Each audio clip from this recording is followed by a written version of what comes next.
러시아의 상트페테르부르크라고 하는 도시에 에르미타주 미술관이 있습니다. 그 미술관에 가면 거기에 관람하는 분들이 꼭 봐야 될 중요한 작품 하나가 있습니다. 바로 르네상스 시대의 거장이었던 렘브란트가 그린 탕자의 귀환이라고 하는 작품입니다.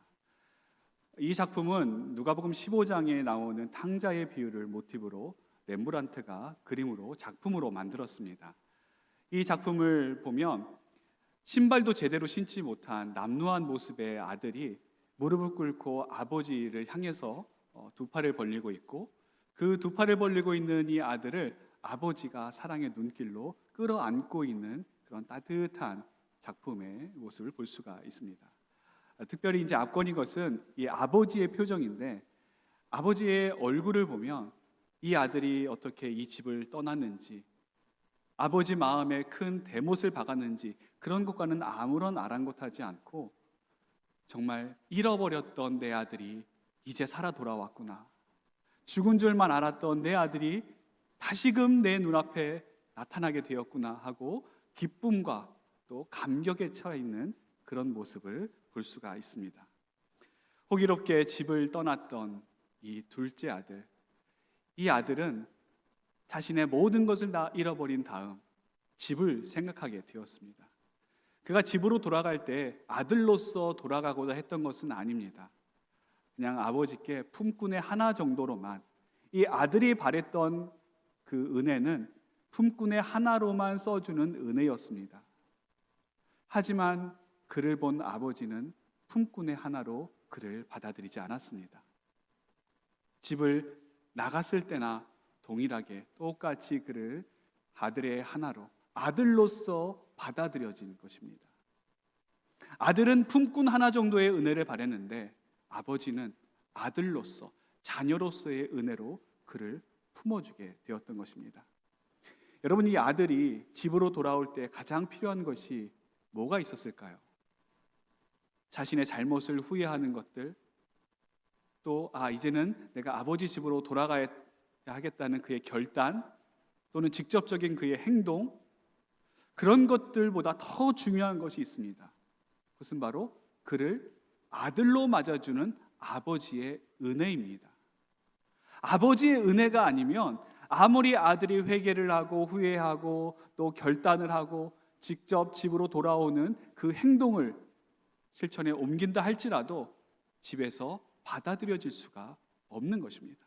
아버지의 은혜가 있기 때문에 이 아들이 무슨 잘못을 저질렀다 할지라도, 이 아들이 어떤 죄를 저질렀다 할지라도 내가 아들로서 받아들이겠다라고 하는 그 아버지의 은혜가 있기 때문에 이 아버지는 그를 멀리서 봤을 때 불쌍히 여겨 그에게 달려가 목을 끌어안고 그에게 입을 맞추며 아들의 지위를 회복시켜 주었던 것입니다.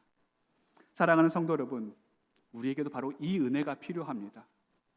어떤 상황 가운데도 우리를 안아주시는 그 은혜, 우리를 맞아주시는 은혜, 또 비록 우리가 부끄러운 하나님의 자녀로 살지 못해서 참 부끄러운 모습으로 하나님께 나왔다 할지라도 우리를 용납해 주시고 용서해 주시는 그 놀라운 하나님의 은혜가 오늘 우리에게 필요한 은혜입니다. 그래서 오늘 말씀은 우리에게 이야기합니다. 그 은혜를 얻기 위하여 은혜의 보좌 앞으로. 여러분, 우리가 뭔가를 얻기 위해 어떻게 해야 됩니까? 그 앞으로 나아가야 되지 않겠습니까? 그것을 얻기 위해 우리가 나아가야 됩니다. 오늘 성경도 그래서 우리에게 말씀합니다. 때를 따라 돕는 은혜를 얻기 위하여 은혜의 보좌 앞에 담대히 나아갈 것이니라. 우리는 이 말씀을 들으면 그런가 보다 그렇게 생각을 하지만, 이 구약의 배경을 알고 있었던 히브리 사람들은 이것이 상상할 수 없는 그런 이야기였습니다. 하나님께서 모세에게 성막을 지으라고 명령을 하시고 모세가 성막을 잘 하나님의 말씀대로 지었습니다. 그 성막의 중심에는 성소가 있었는데 그 성소 안쪽에 지성소가 있었습니다. 이 지성소는 하나님의 임재와 영광이 머무르는 곳으로 거기에는 다른 것은 없고 오직 여호와의 법궤 하나만 거기에 자리하고 있었습니다. 이 여호와의 법궤를 덮고 있는 덮개가 하나 있었는데 그것이 무엇이냐면 속죄소, 다른 말로 시은좌라고 하는 것입니다. 이 시은좌는 하나님의 은혜가 베풀어지는 보좌라고 하는 뜻을 가지고 있습니다.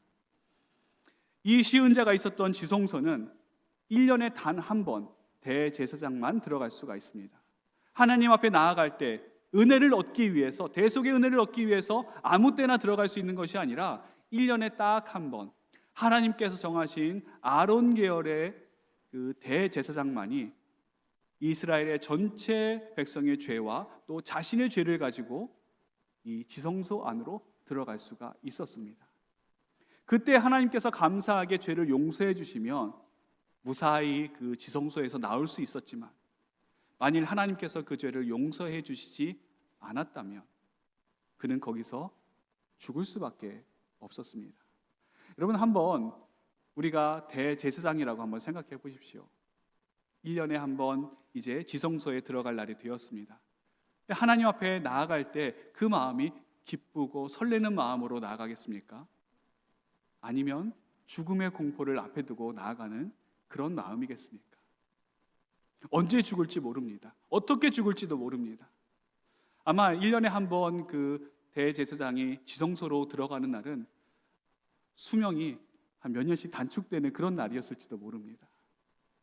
그렇게 힘들게, 그렇게 무섭게 하나님 앞에 나아갔던 이 구약시대의 사람들. 그런데 여러분, 오늘날 우리가 하나님 앞에 나올 때, 여러분이 하나님께 예배드리기 위해서 이 자리로 나올 때 그런 두려움과 그런 공포로 나온 분 계십니까? 아마 대부분의 분들이 하나님께서 오늘 우리에게 어떤 은혜 주시려나, 오늘 우리에게 어떤 귀한 은총을 베풀어 주시고 하나님의 말씀 가운데 하나님께 예배드리는 이 예배 가운데 얼마나 큰 은혜를 주시려나 하는 그런 기대감과 설레는 마음으로 여러분 나오시지 않으셨습니까? 그런데 이것이 그냥 된 것이 아닙니다. 이것이 저절로 이루어진 것이 아니라 이 일을 위해서, 우리를 위해 위대하신 대제사장 한 분이 죽임을 당함으로 이것이 우리에게 이루어진 일이다, 성경은 말씀하고 있습니다. 오늘 본문은 그분을 하나님의 아들 예수시다 그렇게 말씀을 합니다. 즉 다시 말해 우리가 하나님의 은혜가 베풀어지는 이 예배자리 가운데 나올 수 있는 것은 우리를 위한 주님의 대속의 죽음 때문이요, 우리를 위해서 십자가에서 그 고통과 멸시와 조롱을 아랑곳하지 않으시고 아낌없이 보혈을 흘려주신 그 보혈의 공로로 말미암음을 성경이 우리에게 말씀해 주고 있습니다. 그래서 히브리서 10장 19절부터 20절은 우리에게 이렇게 이야기합니다. 그러므로 형제들아, 우리가 예수의 피를 힘입어 성소에 들어갈 담력을 얻었나니 그 길은 우리를 위하여 휘장 가운데로 열어놓으신 새로운 살 길이요, 휘장은 곧 그의 육체니라. 여러분, 우리가 하나님의 은혜의 보좌 앞에 나아가고 싶다고 해서 우리 마음대로 나아갈 수 있는 것이 아닙니다. 그 길이 허락되어야지만, 그 길이 열려야지만 우리가 그 길로 나아갈 수가 있습니다. 오늘 우리가 하나님께서 베풀어 주시는 이 은혜의 자리에 담대히 나올 수 있는 것은 예수님께서 자신의 육체를 찢으심으로 하나님께 나아갈 수 있는 그 은혜의 길을 열어놓으셨기 때문에 우리가 그 길로 오늘 하나님의 은혜의 보좌 앞에 담대히 나아갈 수가 있는 것입니다. 미국의 남북 전쟁 때에 이제 한참 전쟁이 치열하던 그 시기에 어떤 병사가 그 전쟁 가운데 자신의 사랑하는 아버지와 형을 잃고 말았습니다. 집에는 자신의 어머니와 여동생뿐인데 이들을 생계를 책임지기 위해서 방법은 자신이 이제 군대를 제대하는 것밖에 없었습니다. 빨리 군대를 제대해야 이 사랑하는 어머니와 또 여동생을 먹여 살릴 수 있을 것인데 이것을 어떻게 하면 좋을까? 그래서 휴가를 내고 백악관을 찾아갔습니다. 대통령을 만나서 이 사정을 이야기하면 대통령이 아마 들어주시지 않을까. 그래서 그 앞에 이제 경호하는 분에게 자신의 사정을 이야기했습니다. 그런데 이분이 안 들여보내주는 겁니다. 아무리 자신의 사정을 애원하고 또 울며 불며 소리를 질러도 꿈쩍도 하지 않았습니다. 백악관에는 한 발자국도 들어갈 수가 없었습니다. 너무나도 허탈한 심정에 그 근처 공원에서 벤치에 앉아 한숨을 푹푹 쉬고 있는데 갑자기 조그만 어린아이 하나가 그 병사에게 다가오는 것이었습니다. 그러면서 이렇게 물어보는 거예요. 아저씨, 걱정이 많아 보이시는데, 한숨을 푹푹 쉬시던데 무슨 근심이 있으세요? 이 어린아이에게 무슨 이야기를 하겠습니까? 근데 이 병사가 너무 답답하다 보니까 자신의 사정을 이 아이에게 다 이야기해 주었습니다. 이 이야기를 듣던 아이가 빙그레 웃더니 자기를 따라오라는 겁니다. 아니, 어딘 줄 알고 따라갑니까? 그런데 자꾸 자기를 따라오라고 채근하니까 마지못해 따라가는데, 그래서 이 아이가 백악관으로 들어가는 거예요. 더 놀라운 것은 이 아이가 백악관으로 들어가는데 아무도 이 아이를 막는 사람이 없는 겁니다. 이게 도대체 어떻게 된 일인가? 정신없이 그 아이 뒤를 따라가다가 문득 정신을 차려보니까 자신이 대통령 집무실 앞에 있는 것을 발견했습니다. 이 아이가 정신이 없는 이 병사를 보더니 한번 씩 웃고는 대통령 집무실 안으로 노크도 없이 들어가 버렸습니다. 그 집무실 안에는 당시 링컨 대통령이 참모들과 함께 회의를 주관하고 있었는데, 이 아이가 링컨 대통령을 보더니 이렇게 이야기를 하는 겁니다. 아빠, 이 병사 아저씨가 아빠한테 꼭 하고 싶은 말이 있대요. 제가 들어보니까 너무 안타까운데 아빠가 좀 꼭 들어주셨으면 좋겠어요. 링컨 대통령이 그 회의를 마치고 이 병사를 따로 만났습니다. 그리고 그의 사정을 잘 들어주었고, 그리고 그를 군대에서 제대시켜주는 그 일들을 해주게 되었습니다. 여러분, 이 병사가 어떻게 링컨 대통령 앞에 설 수가 있었겠습니까? 자신의 노력으로, 자신의 어떤 공로로, 자신이 애써서 그런 것이 아닙니다. 자신이 아무리 노력했지만, 아무리 열심히 소리를 지르고 자신의 안타까운 사정을 다 이야기했지만, 그는 백악관에 한 발도 들여놓을 수 없었고 대통령을 볼 수가 없었습니다. 그러나 너무나도 쉽게 대통령의 아들의 손을 잡고 따라가니까, 아들의 인도함을 받고 따라가니까 어느새 대통령을 만날 수 있는 그 자리에 자신이 있게 된 것입니다. 사랑하는 성도 여러분, 우리도 마찬가지입니다. 우리가 하나님 앞에 나아갈 수 있는 것, 우리의 힘과 우리의 노력으로 될 수 있는 것이 아닙니다. 우리에게 간절함이 있고, 우리에게 어떠한 하나님에 대한 사모하는 마음이 있다고 우리가 그 은혜의 보좌 앞으로 나아갈 수 있는 것이 아닙니다. 우리가 하나님의 은혜의 보좌 앞으로 나아갈 수 있는 것은 오직 그 길은 예수 그리스도, 그분을 믿는 길뿐입니다. 그리고 그분으로 말미암아 그분께서 우리의 손을 잡고 은혜의 보좌 앞으로 데리고 나아갈 때 비로소 우리가 하나님의 은혜의 보좌 앞에서 하나님을 배웠고 하나님을 만나는 그 귀한 영광을 누릴 수가 있는 것입니다. 그러면 우리가 그 하나님의 은혜의 보좌 앞에 섰을 때 우리에게 주시는 그 놀라운 은혜가 무엇인가? 오늘 성경은 두 가지를 말씀하고 있습니다. 첫 번째는 긍휼하심을 받는 은혜입니다. 여러분, 하나님께서 우리를 불쌍히 여겨주시는 것이 얼마나 큰 은혜인지 모릅니다. 오늘 15절에 이렇게 말씀합니다. 우리에게 있는 대제사장은 우리의 연약함을 동정하지 못하실 이가 아니요 모든 일에 우리와 똑같이 시험을 받으시니로되 죄는 없으시니라. 예수님께서 인간의 육신을 입고 이 땅에 오실 때는 하나님의 전능성, 하나님의 초월성, 하나님의 무한성을 다 버리시고 인간의 몸으로 이 땅에 오신 겁니다. 그렇기 때문에 예수님께서는 우리가 얼마나 연약한 존재인지, 얼마나 미련하고 얼마나 하나님 앞에 설 수 없는 그 존재인지를 누구보다도 잘 알고 계십니다. 머리로만 이해하는 것이 아니라 직접 경험하셨기 때문에, 그리고 우리와 똑같이 시험을 받아보셨기 때문에 우리를 가장 잘 이해하시고 누구보다도 우리를 잘 공감해 주시는 그분이 바로 예수님이십니다. 그분의 긍휼하심을 받는 것이 오늘 은혜의 보좌 앞에 우리가 받는 귀한 은혜의 실체가 되는 것입니다.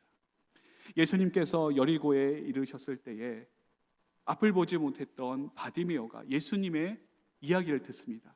예수님께서 지나가신다 그 소리를 듣자마자 예수님께 외칩니다. 다윗의 자손 예수여 나를 불쌍히 여겨 주옵소서.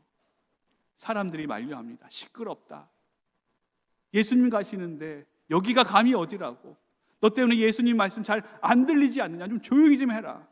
그런데 이 사람은 아랑곳하지 않습니다. 더 크게 소리를 질러 다윗의 자손 예수여 나를 불쌍히 여겨 주옵소서 소리를 질렀습니다. 그 이야기를 들으시고 예수님께서 가시던 발걸음을 멈추셨습니다. 그리고 그를 불러오셨습니다. 그에게 예수님께서 말씀하십니다. 내게 무엇을 해주기를 원하느냐? 내가 무엇을 원하느냐? 선생님이여 보기를 원하나이다. 예수님께서 그에게 말씀하십니다. 내 믿음이 너를 구원하였느니라. 그 시로 이 바디메오의 눈이 떠지게 됐고 그 길로 예수님을 따랐다. 성경은 증언하고 있습니다. 이 사람이 예수님을 만나기 위해 그 전에 아무런 공로를 쌓은 것이 없습니다. 어떤 선행을 쌓은 것도 없고 남을 도와준 적도 없습니다. 자신이 오히려 도움을 받았으면 받았지 남을 도와주거나 어려운 이웃을 섬긴 적이 없습니다. 그럼에도 불구하고 이 사람이 예수님의 긍휼하심을 구했을 때 주님 나를 불쌍히 여겨 주옵소서. 우리 주님 앞에 무릎 꿇고 엎드렸을 때 우리 주님께서는 은혜를 베풀어 주시고 긍휼하심을 허락해 주셨습니다. 어떤 분들은 주님 앞에 나아가고 싶은데 제가 염치가 없어서 나아갈 수가 없습니다. 그런 분들이 있습니다. 또 아직 마음의 준비가 안 돼서 또는 우리 하나님 앞에 나아갈 때 제가 뭔가 좀 좋은 일들을 많이 해야 되는데 예배도 열심히 드리고 기도도 열심히 하고 전도도 열심히 하고 좀 봉사도 많이 한 다음에 그때서야 좀 나아갈 수 있을 것 같은데 그래야 하나님께서 내게 은혜 주실 것 같은데 아직 지금은 때가 아닌 것 같습니다. 그런데 여러분 그건 대가입니다. 대가가 뭡니까? 한 만큼 받는 것이 대가입니다. 내가 공로를 쌓은 만큼 선행을 한 만큼 하나님 앞에서 열심히 한 만큼 내가 대가를 받겠다. 여러분 우리에게 필요한 것은 대가가 아니라 아무 공로 없어도 하나님 앞에 아무런 업적이 없고 아무런 선행이 없어도 우리를 불쌍히 여기심으로 말미암아 우리를 안아주시는 그 하나님의 전적인 은혜가 우리에게 필요한 것입니다. 오늘 하나님께서 우리에게 베풀어 주시기 원하시는 은혜가 바로 이 은혜입니다. 하나님께서는 우리를 불쌍히 여기십니다. 우리를 긍휼히 여기십니다. 그래서 우리를 도와주기 원하십니다. 그 은혜의 보좌 앞에 담대히 나아갈 것이니라. 우리 주님께서 오늘 말씀을 통해서 우리에게 이 음성을 들려주시는 것입니다. 은혜의 보좌 앞에서 우리가 받을 수 있는 두 번째 은혜는 때를 따라 돕는 은혜입니다. 여기서 말씀하시는 이 때라고 하는 것이 헬라어로는 때가 크로노스와 카이로스가 있습니다. 크로노스는 우리 인간의 흘러가는 시간이 그리고 때를 말하는 것이고 카이로스는 하나님께서 일하시는 하나님의 때를 의미합니다. 성경의 대부분의 때, 시간을 이야기하는 것은 카이로스를 이야기합니다. 여기서도 이 카이로스를 이야기하고 있습니다. 그런데 그 하나님의 때, 이 때는 기가 막힌 때입니다. 여러분 우리가 살다 보면 하나님의 은혜가 절실하게 필요할 때가 있습니다. 그때 도우시는 은혜, 그때 채우시는 은혜, 그때 경험하게 되는 그 은혜, 그것이 바로 오늘 본문에서 말씀하고 있는 때를 따라 돕는 은혜입니다. 제가 예전에 섬기던 교회에서 이제 임종 예배를 부탁을 받고 병원으로 간 적이 있습니다. 네, 가족분들 중에 한 분이 따님이 저에게 그런 이야기를 하시는 거예요. 목사님, 저희 아버님이 한 달 전만 해도 좀 의식이 있으셔서 대화도 가능하고 또 예배 드리는 그것도 문제가 없었는데 얼마 전부터 의식이 없으세요. 계속 잠만 주무시고 지금 깨어나지 못하신 지가 한 며칠째 되었습니다. 그런데 목사님 오셔서 이 임종 예배 드려도 괜찮을까요? 그래서 제가 네 괜찮습니다 하고 병원으로 찾아갔습니다. 하는 중간 제가 기도하면서 하나님 오늘 이분에게 때를 따라 돕는 이 은혜를 베풀어 주옵소서. 비록 의식이 없고 계속 잠만 주무시는데 하나님을 찬양하고 말씀을 전할 때 그분이 알아들을 수 있을지 저는 모르겠습니다. 그러나 하나님의 은혜가 임한다면 하나님께서 역사해 주신다면 하나님 또 어떤 기적이 일어날지 모르는 건 아니겠습니까? 하나님 도와주옵소서. 기도하는 마음으로 갔습니다. 가서 인사를 하고 이제 아버님께서 좋아하시는 평소에 찬송이 뭔가 여쭤본 다음에 그 찬송을 부르기 시작하는데 깜짝 놀랐습니다. 갑자기 이분이 눈을 뜬 거예요. 저만 놀란 게 아니라 그 가족들도 따님들도 깜짝 놀라서 아빠 목사님 오셨어요. 지금 아빠 좋아하는 찬송 부르는데 같이 불러요. 찬송 부르는데 그분이 말은 잘 못하시지만 입술을 움직이시면서 음을 따라 부르시는데 얼마나 은혜가 되는지요. 또 하나님의 말씀을 증거할 때 아멘, 아멘, 할렐루야, 할렐루야.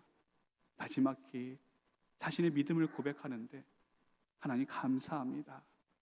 그 감사가 절로 나왔습니다. 예배를 마치고 이제 집으로 돌아와서 다음 날이 되었는데 하나님께서 그분을 하늘나라로 데려가셨다라고 하는 그 이야기를 들었습니다. 이제 그분의 장례를 다 집례하고 나서 나중에 유족들과 함께 만나는 시간에 그 따님이 그 이야기를 하시는 거예요. 목사님, 그때 임종 예배 드리기를 참 잘했습니다. 목사님이 오셔서 임종 예배 드릴 때 우리 아버지 의식이 없으신데 어떻게 예배를 드릴 수 있으실까? 그렇게 염려되고 걱정이 되었는데 그것 때문에 만일 임종 예배를 못 드렸으면 평생 두고두고 한이 됐을 것 같습니다. 그런데 목사님 오셔서 함께 예배 드릴 때 하나님께서 그때 은혜를 베풀어 주셔서 의식을 찾게 하셨고 평소 좋아하시던 찬송을 부르고 또 예배를 통해서 하나님께 나아갈 수 있는 그 준비를 마치게 해주셨기 때문에 그것이 얼마나 큰 은혜인지 모릅니다. 그 이야기를 하시더라고요. 여러분 정말 그렇습니다. 이게 하나님의 은혜가 아니고서는 어떻게 설명될 수가 있겠습니까? 어떻게 며칠 동안 의식이 없고 계속 잠만 주무시던 그분이 딱 그때, 바로 그때 눈을 뜨고 의식을 찾고 임종 예배를 드릴 수가 있었겠습니까? 저하고 약속한다고 이게 되는 일이겠습니까? 아무리 약속을 한다고 한들 그분이 언제 의식을 다시 잃으실지 아무도 모르는 일 아니겠습니까? 그러나 하나님께서는 그분을 불쌍히 여기시고 긍휼히 여겨주셔서 때를 따라 돕는 은혜를 베풀어 주시고 하나님 나라에 가기 전날 준비할 수 있는 모든 준비를 다 마칠 수 있는, 하나님께 마음껏 예배하고 마음껏 찬양하고 마음껏 하나님께 마지막 인생의 예배를 드릴 수 있는 그 귀한 은혜를 허락해 주셨습니다. 그때는 우리의 힘으로 정할 수 있는 것이 아닙니다. 때를 창조하시고 때를 주관하시는 분은 하나님이십니다. 그 하나님께서 우리에게 때를 따라 돕는 은혜를 베풀어 주셔야 그 일하시는 하나님의 때, 그 때를 우리가 경험할 수가 있는 것입니다. 그러므로 하나님께서 일하시는 그 때가 가장 정확한 때입니다. 하나님께서 행하시는 그 때가 우리의 가장 좋은 때입니다. 그러므로 우리는 우리의 때를 고집하거나 우리의 시간을 주장하는 것이 아니라 하나님의 때에 하나님께서 우리의 삶 가운데 가장 정확하게 역사해 주시도록 그것을 소망해야 되는 것입니다. 우리가 믿는 하나님은 그 놀라운 하나님, 때를 따라 돕는 은혜로 우리에게 역사하시고 도우시고 돌보시는 하나님이십니다. 제가 성공영신 예배 때부터 지금까지 이제 목회를 하면서 우리 산돌교회에서 가장 우선순위로 해야 될 목회가 무엇인가 생각을 하다가 우리 좀 환우들, 어려운 상황 가운데 있는 분들을 먼저 신방해야겠다, 그렇게 마음을 먹고 지난주부터 환우들을 신방을 하고 있습니다.